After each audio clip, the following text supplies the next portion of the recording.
Hello guys, today's video magluluto po tayo ng laswa, my own version recipe.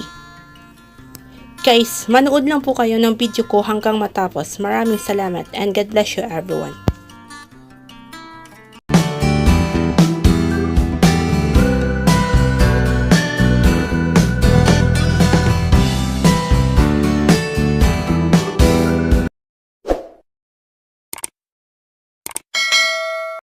Hello guys, welcome back to our channel. By the way, I'm Jen Kylie Vlog.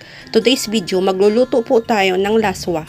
Ito po ang lahat ng sangkap na gagamitin natin sa pagluluto ng laswa. Ingredients: hipon, kalabasa, talong, okra, patula, sitaw, sigarilyas, saluyot or malunggay, siling verde, kamatis, sibuyas, magic sarap or Norse cream cubes. Napaka masustansyang gulay po ang gagamitin po natin ngayon. Ito po ay kadalasan niluluto sa probinsya. Guys, pag bago pa lang po kayo sa channel ko, huwag niyo pong kalimutan mag-subscribe.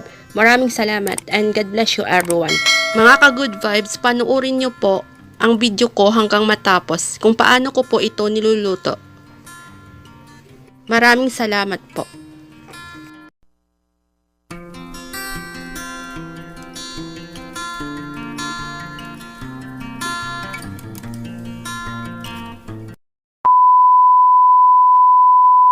Hello guys, mga ka-good vibes, naka-prepared na po ang lahat ng mga sangkap na gagamitin natin sa pagluluto ng laswa.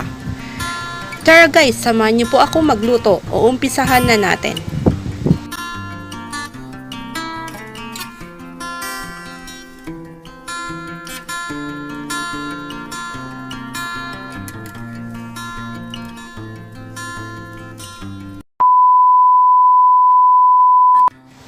Una, ilagay na po ang sibuyas, luya, kamatis at siling verde sa kumukulong tubig.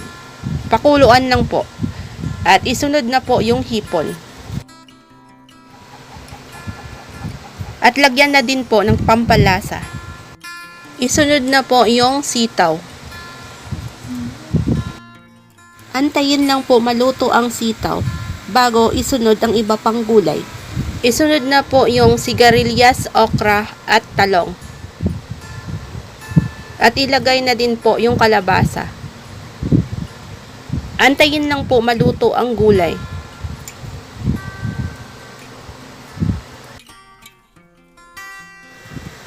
Dagdagan natin ng pampalasa. Guys, nailagay na po yung patola. Antayin lang po maluto po ang gulay bago ilagay ang malunggay at saluyot.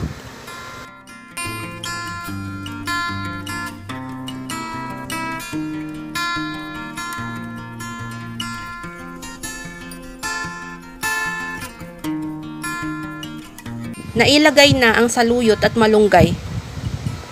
Antayin lang maluto ang gulay at pwede na iserve.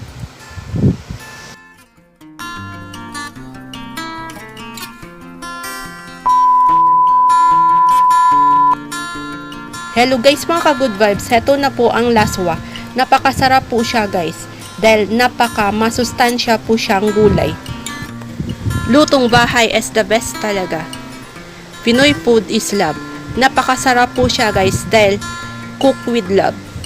Hello guys, mga ka-good vibes, I hope nagustuhan nyo po ang recipe ko po today. If you like my recipe, just give me a like and just leave a good comment and share. And don't forget to subscribe. Thank you for watching my videos, mga ka-good vibes, and God bless you everyone.